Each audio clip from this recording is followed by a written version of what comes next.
Hello dear students, welcome my YouTube channel PWS। आज हम start करने वाले हैं B.Pharm 8 सेमेस्टर के बायोस्टैटिक्स एंड रिसर्च मेथोडोलॉजी के first topic introduction of biostatics के बारे में, जिसमें हम बात करने वाले हैं इसकी definitions, types, use and applications के बारे में। बायोस्टैटिक्स एक ऐसा साइंस या आर्ट है जिसकी हेल्प से हम बहुत बड़े डाटा कलेक्शंस को एक बहुत ही शार्ट और बहुत ही ईजी वे में रिप्रेजेंटेशन करने में सक्षम हो पाते हैं। तो बायोस्टैटिक्स को समझने के लिए पहले हम स्टैटिक्स को जानना होगा। तो चलिए देखते हैं स्टैटिक्स क्या होता है।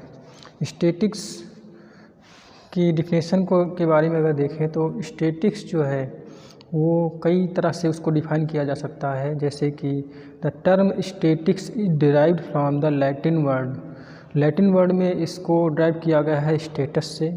The Italian word statistica, the French word statistique और the German word statistik. All these words are used for political state और ए गवर्नमेंट। कहने का मतलब ये है कि ये जितने भी वर्ड्स जहाँ से स्टैटिक्स डिराइव्ड हुआ है, जहाँ से स्टैटिक्स उत्पन्न हुआ है, वो सारे एक पॉलिटिकल स्टेट के द्वारा यूज किए गए वर्ड हैं या गवर्नमेंट के द्वारा यूज किए गए वर्ड हैं। ठीक, initially statics is used by Kings and emperors for collecting quantitative information about population, land, income and taxes etcetera. कहने का मतलब ये है कि ये जो स्टैटिक्स है इसका यूज एम्परर्स और किंग्स अपने क्वांटिटेटिव इंफॉर्मेशन को कलेक्ट करने के लिए, डाटा को कलेक्ट करने के लिए इसका यूज करते थे। It is use to collect document, analyse and interpret quantitative information in various field. कहने का मतलब ये है कि स्टैटिक्स का यूज हम किसी भी डॉक्यूमेंट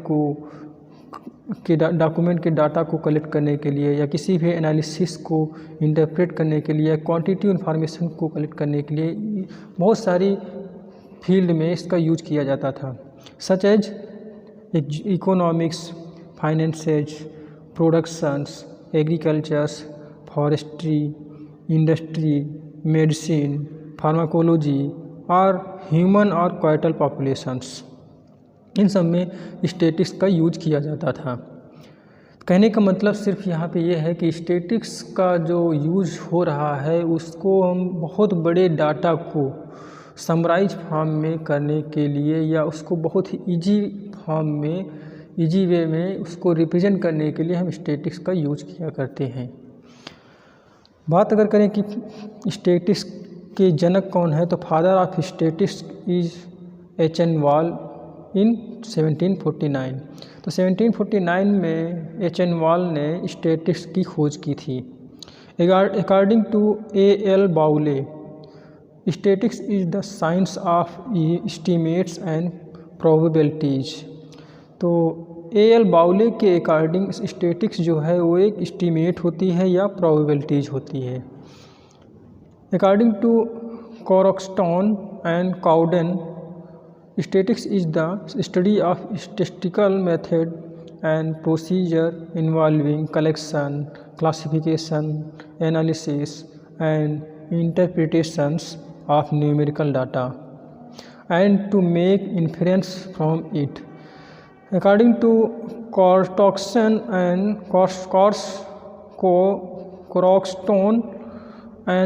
Cowden के अकॉर्डिंग स्टैटिक्स जो है वो किसी भी उनके अकॉर्डिंग ये एक मेथड है जिसमें हम अध्ययन करते हैं किसी भी प्रोसीजर या किसी भी प्रोसीजर के बारे में जो इन्वॉल्व होता है किसी भी क्लासिफिकेशन के कलेक्शंस में या एनालिसिस में या इंटरप्रिटेशन में या कोई भी न्यूमेरिकल डाटा हो, उसको एक इन्फेरेंस बनाने के लिए इसका हम यूज करते हैं और ये उसमें हम इसकी स्टडी करते हैं। ठीक है, बात करें अगर इसके टाइप्स की, तो टाइप्स ऑफ स्टैटिक्स जो है वो 5 टाइप्स का होता है। नंबर 1 है theoretical statistics, number 2 descriptive statistics, number 3 inferential statistics, number 4 applied statistics and number 5 predictive statistics. बात करें अगर थ्योरेटिकल स्टैटिक्स की, तो theoretical statistics is associated with the derivations of various formulae for computing different measure in statistics. तो theoretical statistics जो है इसमें हम बहुत सारे फार्मूले यूज करते हैं जिसमें बहुत सारे डेरिवेशंस आते हैं और हम किसी भी स्टैटिक्स को मेजर करने के लिए इसमें हम कैलकुलेशन करते हैं और वेरियस फार्मूले यूज करते हैं जिसको हम थ्योरेटिकल स्टैटिक्स कहते हैं। Next descriptive statics. Descriptive statics is the study of statistical procedure that deal with the collections, organizations, graphical representation and processing or summarization of data to make it informative and comprehensive। तो descriptive statistic की बात अगर करें तो descriptive statistic जो है इसमें हम किसी भी डाटा को, लार्ज डाटा को हम एक ऑर्गेनाइजेशन के अकॉर्डिंग ग्राफिकल रिप्रेजेंटेशन करते हैं और प्रोसेसिंग करते हैं जिसको समराइज कर देते हैं और उससे एक इंफॉर्मेटिव और कॉम्प्रिहेंसिव डाटा बनाते हैं जिसको हम डिस्क्रिप्टिव स्टैटिक्स कहते हैं। इसमें वेरियस टाइप के रिप्रेजेंटेशन हम इसमें इन्वॉल्व करते हैं, जैसे graphical representation include bar chart, line graph and pie charts. ये वेरियस ग्राफिकल रिप्रेजेंटेशन हैं जो कि डिस्क्रिप्टिव स्टैटिस्टिक में यूज किए जाते हैं। नंबर 3 की अगर बात करें तो इन्फरेंशियल स्टैटिस्टिक्स। तो inferential statistics includes the method that help characterizing a population or help in decision making which is based on the sample result of the populations। कहने का मतलब ये है कि इंटरफेरेंशियल स्टैटिस्टिक जो है इसमें हम बहुत सारी कैरेक्टरिस्टिक्स यूज करते हैं, बहुत सारी मेथड्स का हेल्प लेते हैं जिससे हम एक पॉपुलेशन को या किसी इसकी हेल्प से हम एक डिज़ाइन मेक करते हैं जिसके बेस पे हम सैंपल जो है एक पॉपुलेशंस का जो सैंपल है उसको हम स्टैटिस्टिक्स के अकॉर्डिंग एक डिज़ाइन मेक करते हैं। जैसे कि sample and population are 2 relative terms. तो इसमें 2 टर्म आते हैं सैंपल एंड पॉपुलेशन, तो ये दोनों एक रिलेटिव टर्म हैं। तो सैंपल्स मीन्स क्या होता है, द फ्रैक्शन और portion of that populations universe is called samples. तो जिस पॉपुलेशंस या यूनिवर्स की हम बात करते हैं तो उसमें उसके अंदर जो पोर्शन, वो जो पार्ट आता है या जो फ्रैक्शंस आता है उसे हम सैंपल कहते हैं। उसका जो एक पार्टिकुलर पार्ट होता है उसे हम सैंपल कहते हैं। पॉपुलेशन की अगर बात करें तो the large unit about which analysis is to be done is referred as population. तो हम जिस होल पॉपुलेशन में उस large data collection of data को इन्वॉल्व करते हैं और उसके एनालिसिस करते हैं तो उसे हम पॉपुलेशंस कहते हैं। ठीक है।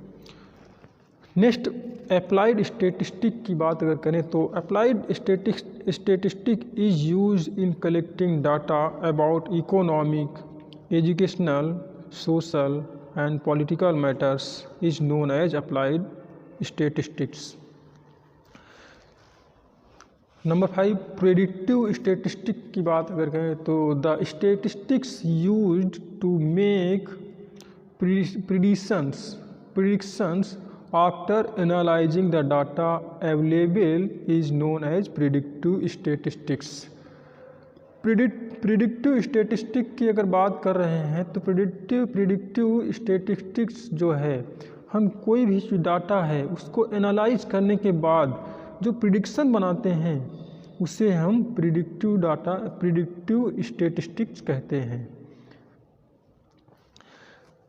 अब कुछ डिफरेंस है जैसे डिस्क्रिप्टिव, इन्फ्रेंशियल और प्रिडिक्टिव स्टैटिस्टिक्स में कुछ डिफरेंस है। तो इन तीनों में क्या डिफरेंस है, तो इन डिफरेंसेस के बारे में बात करते हैं। क्या क्या डिफरेंसेज हैं डिस्क्रिप्टिव स्टैटिस्टिक्स में, इन्फ्रेंशियल स्टैटिस्टिक्स में और प्रिडिक्टिव स्टैटिस्टिक्स में। तो डिस्क्रिप्टिव स्टैटिस्टिक्स में हम डाटा का कलेक्शन करते हैं। इन्फ्रेंशियल स्टैटिस्टिक्स में collection of sample from a large populations. तो लार्ज पॉपुलेशन जो होती है उसमें से हम सैंपल का कलेक्शन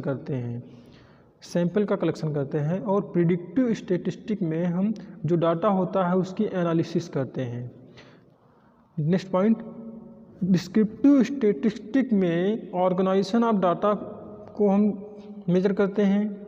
इंटरफेरेंशियल स्टैटिस्टिक्स में making inference based on data obtain from sample. तो नेक्स्ट, प्रिडिक्टिव स्टैटिस्टिक्स में हम making prediction after analysing the data. तो प्रिडिक्टिव स्टैटिस्टिक्स में हम क्या करते हैं, जो हम डाटा का एनालाइज करते हैं उसके बाद हम प्रिडिक्शन का फॉर्मेशन करते हैं, मेकिंग प्रिडिक्शन। डिस्क्रिप्टिव स्टैटिस्टिक्स में समराइजेशन ऑफ डाटा का हम समराइजेशन करते हैं, एक समरी बनाते हैं और कॉम्प्रिहेंसिव रिप्रेजेंटेशन करते हैं। इन्फ्रेंशियल स्टैटिस्टिक्स में मेकिंग हाइपोथेसिस और जनरलाइजेशंस। तो जो कलेक्शंस होता है, जो सैंपल होता है उसकी हम हाइपोथेसिस करते हैं और जनरलाइजेशन बनाते हैं उसकी। प्रिडिक्टिव स्टैटिस्टिक्स में प्रोवाइडिंग द फ्यूचर कंक्लूजन्स। तो वो जो एनालिसिस करते हैं डाटा की, उसकी हम फ्यूचर की जो कंक्लूजन होती है उसको हम प्रोवाइड करवाते हैं। डिस्क्रिप्टिव स्टैटिस्टिक्स में डाटा जो होता है उसको हम प्रेजेंटेशन में के अकॉर्डिंग उसको हम रिप्रेजेंट करते हैं। इंटरफेरेंशियल स्टैटिस्टिक्स में determining relationship it is called sampling statistics. तो इन्फ्रेंशियल स्टैटिस्टिक्स की अगर बात करें तो इसमें हम उसके रिलेशनशिप के बारे में डिटरमाइन करते हैं और इसे हम सैम्पलिंग स्टैटिस्टिक्स भी कहते हैं। तो ये कुछ डिफरेंसेस थे जो कि डिस्क्रिप्टिव और इन्फ्रेंशियल और प्रिडिक्टिव स्टैटिस्टिक्स के बीच में थे। तो आगे हम बात करने वाले हैं बायोस्टैटिक्स के बारे में। तो बायोस्टैटिस्टिक्स जो है दो वर्ड्स से मिलके बना हुआ है। Biostatics combine two fields of study. तो इसके अंतर्गत हम दो चीज़ों की स्टडी करते हैं, एक होता है बायो और एक स्टैटिस्टिक्स होता है। तो बायो रिफर करता है, bio stand for biology to the study of living things. Bio में हम लिविंग थिंग्स के स्टडी करते हैं और स्टैटिस्टिक्स में हम statistics is concerned with the accumulations or collections, tracking, organization, summary, classification, analysis and evaluation of facts to reach some inference। Statistics की अगर बात करें तो इसमें हम किसी भी ऑर्गेनाइजेशन की, किसी भी समरी की, किसी क्लासिफिकेशन के एनालिसिस या उसके इवैल्यूएशंस की, तो किसी भी फैक्ट्स के classification, evaluation, organisation, tracking etcetera को करने के बाद हम जो एक इन्फ्रेंस निकालते हैं उसे हम स्टैटिस्टिक्स कहते हैं। फिर आप आगे देखते हैं तो इन दोनों की स्टडी करने के बाद हमें जो मिलता है बायोस्टैटिक्स। तो बायोस्टैटिक्स क्या रिफर करता है, तो biostatistics is the application of statistical methods to a wide variety of fields of biology or life sciences, including human biology, medicines, public health, agriculture, veterinary, microbiology and genetics। कहने का मतलब ये है कि बायोस्टैटिक्स का हम यूज बहुत सारे फील्ड में हम इसका करते हैं और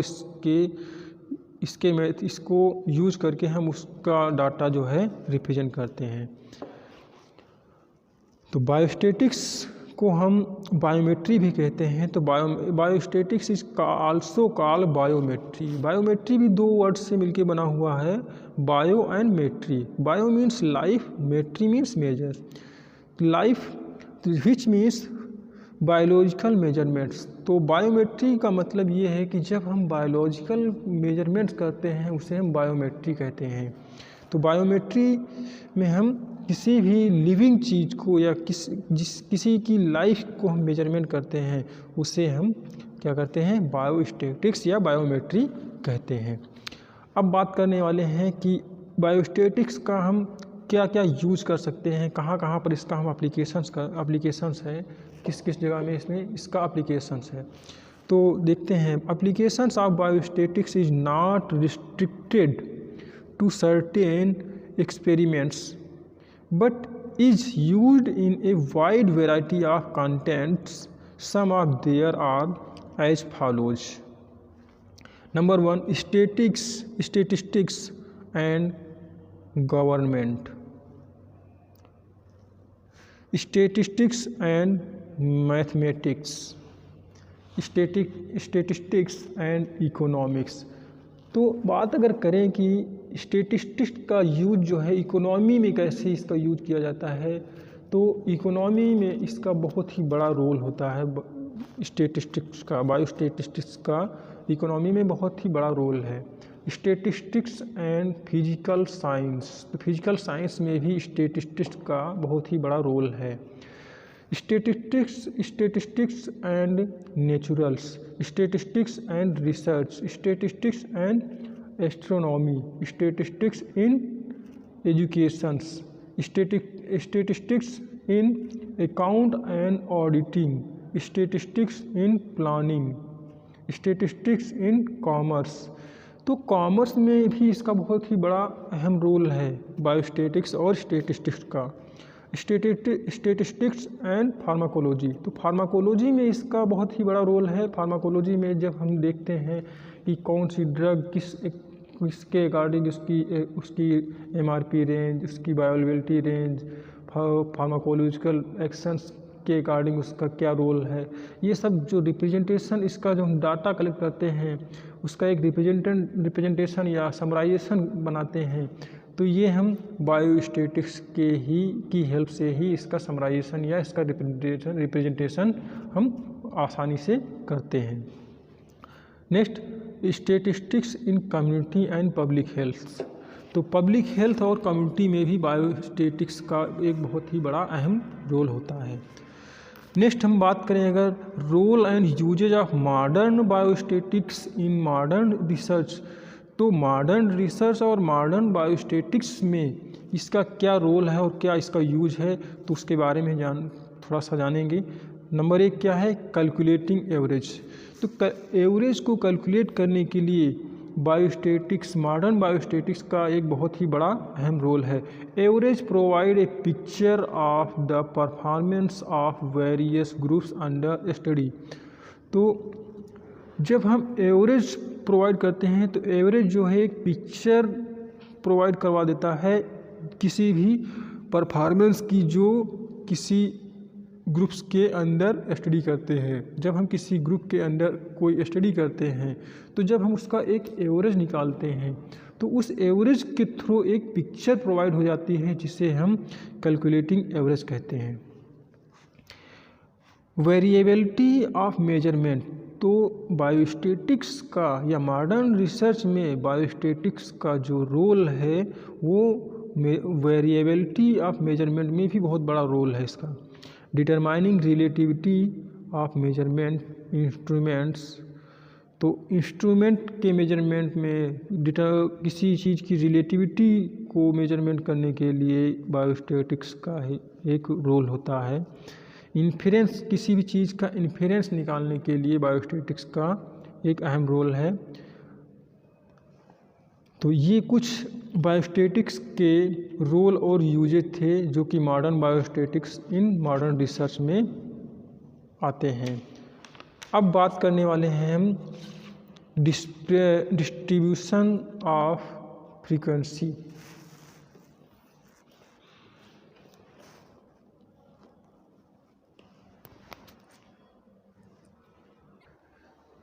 इंट्रोडक्शन में ही एक पार्ट है फ्रीक्वेंसी डिस्ट्रीब्यूशंस। फ्रीक्वेंसी डिस्ट्रीब्यूशंस को हम पढ़ने से पहले हम थोड़ा सा जानेंगे कि फ्रीक्वेंसी होती क्या है। तो frequency is the number of occurrence of A repeating event per unit time. जब पर यूनिट टाइम के अंदर कोई भी नंबर बार बार रिपीट होती है तो उसे हम फ्रीक्वेंसी कहते हैं। जैसे 1, 1, 2, 2, 2, 2, 2, 3, 3, 3, 4, 4, 5 ये कुछ नंबर्स दिए गए हैं। तो इसमें जो किसी भी एक नंबर को आप ले लें, जैसे हम 2 को लेते हैं तो 2 को काउंट करो कितनी बार आया हुआ है। तो पर यूनिट टाइम में यहाँ पर 2, 1, 2, 3, 4, 5 तो 2 जो है 2 की अकरेंस यहाँ पे 5 टाइम है। तो यहाँ पे 2 की जो फ्रीक्वेंसी है वो 5 है। तो कहने का मतलब ये है कि जब एक यूनिट टाइम में कोई भी नंबर बार बार रिपीट होता है तो वो कितने बार रिपीट हुआ है उसी को हम उसकी फ्रीक्वेंसी कहते हैं, उस दिए गए नंबर की फ्रीक्वेंसी कहते हैं। तो ये फ्रीक्वेंसी है। अब बात करें अगर फ्रीक्वेंसी कई टाइप्स की होती है तो frequency types of frequency distribution, तो फ्रीक्वेंसी कई टाइप्स की होती है। तो फ्रीक्वेंसी जो है 3 तरह की होती है जिसमें हम देखेंगे। फ्रीक्वेंसी का फर्स्ट टाइप जो है डिस्क्रीट और अनग्रुप्ड फ्रीक्वेंसी डिस्ट्रीब्यूशंस। फर्स्ट जो है डिस्क्रीट, इसको हम डिस्क्रीट या अनग्रुप्ड फ्रीक्वेंसी डिस्ट्रीब्यूशन बोलते हैं। नेक्स्ट आपका कॉन्टिन्यूअस या ग्रुप्ड फ्रीक्वेंसी डिस्ट्रीब्यूशंस है। इसके अलावा थर्ड जो है वो आपका कम्यूटेटिव फ्रीक्वेंसी डिस्ट्रीब्यूशन होता है। तो फ्रीक्वेंसी के अंदर फ्रीक्वेंसी को 3 तरह से डिवाइड किया गया है, इसको 3 पार्ट में डिवाइड किया गया है जो कि हमने बात कर ली है। अब इसके आगे हम ये आपका इस वीडियो में मैं स्टैटिक्स क्या होता है, बायोस्टैटिक्स क्या होता है, इसकी डिफिनेशन क्या है, इसका रोल क्या है, इसका एप्लीकेशंस क्या है और फ्रीक्वेंसी डिस्ट्रीब्यूशन के टाइप्स के बारे में हमने जाना है और फ्रीक्वेंसी क्या होती है इसके बारे में हमने जाना है। अब नेक्स्ट वीडियो में हम बात करेंगे कि फ्रीक्वेंसी क्या होती है और इनके टाइप्स का डिटेल नोट्स जानेंगे क्या होता है। तो वीडियो को देखने के लिए बहुत बहुत धन्यवाद। Thank you.